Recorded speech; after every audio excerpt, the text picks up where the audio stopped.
दोस्तों नमस्कार। दोस्तों आप लोग को बता दें कि फाइनली आज खेसारी लाल यादव का फिर से एक गाना का टीजर आ चुका है। जी हाँ दोस्तों, जो कि इस साल का पहला गाना होगा जो खेसारी भैया का एक गाना आया है जिसका नाम है टमाटर के गाल। जी हाँ दोस्तों, टमाटर के गाल जो कि खेसारी लाल यादव और शिल्पी राज ने गाया है और इसका फीट रोल में है जो कि सपना चौहान। जी हाँ दोस्तों, आप देख सकते हैं फोटो में कि सपना चौहान ने इस खेसारी लाल यादव और सपना चौहान की जोड़ी बहुत ही इन दिनों हिट चल रहा है। जहाँ दोस्तों इससे पहले आप बहुत सारे गाने में देखे होंगे कि इनका डांस बहुत ही लाजवाब है और दोस्तों बहुत ही अच्छी एक्ट्रेस है।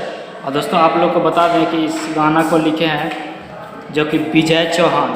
जी हाँ दोस्तों, जो कि विजय चौहान बहुत ही अच्छा गाना लिखते हैं और बहुत ही इनका गाना हिट होता है, चाहे वो पवन सिंह हो या तो खेसारी लाल यादव हो, जिनको भी ये गाना देते हैं बहुत ही हिट होता है और बहुत ही अच्छा राइटर है। और दोस्तों म्यूजिक की बात करें तो आर्यन शर्मा इनका इस गाना में म्यूजिक दिए हैं और इसका टीजर रिलीज हो चुका है खेसारी म्यूजिक वर्ल्ड पे।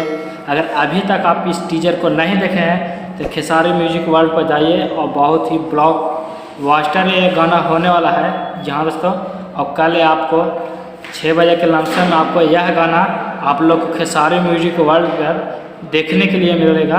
तो दोस्तों हो जाइए तैयार, क्योंकि इस गाना को भी ट्रेंडिंग में लाना है, क्योंकि इसी खेसारी म्यूजिक वर्ल्ड पर एक और गाना है जो कि दढ़िया, वो भी गाना ट्रेंडिंग में है। और दोस्तों ये भी गाना इस साल के जितने भी खेसारी लाल यादव का फैन है इस गाना को भी कोशिश करना है कि ट्रेंडिंग नंबर 1 पर लाया जाए और दोस्तों एक बहुत बड़ा रिकॉर्ड साबित करना है। तो दोस्तों यही था अपडेट। अब अभी तक आप टीजर नहीं देखे तो जाकर खेसारी म्यूजिक वर्ल्ड पर टीजर देखिए, तो उसको बाद मिलते हैं। तो मिलते हैं एक नए वीडियो में। और अगर हमारे चैनल पर पहले बनाए तो चैनल को सब्सक्राइब कर दीजिए, वीडियो को शेयर कर दीजिए और अच्छा वीडियो लगा तो वीडियो को लाइक कर दीजिए। मिलते हैं एक नए वीडियो में। जय हिंद, जय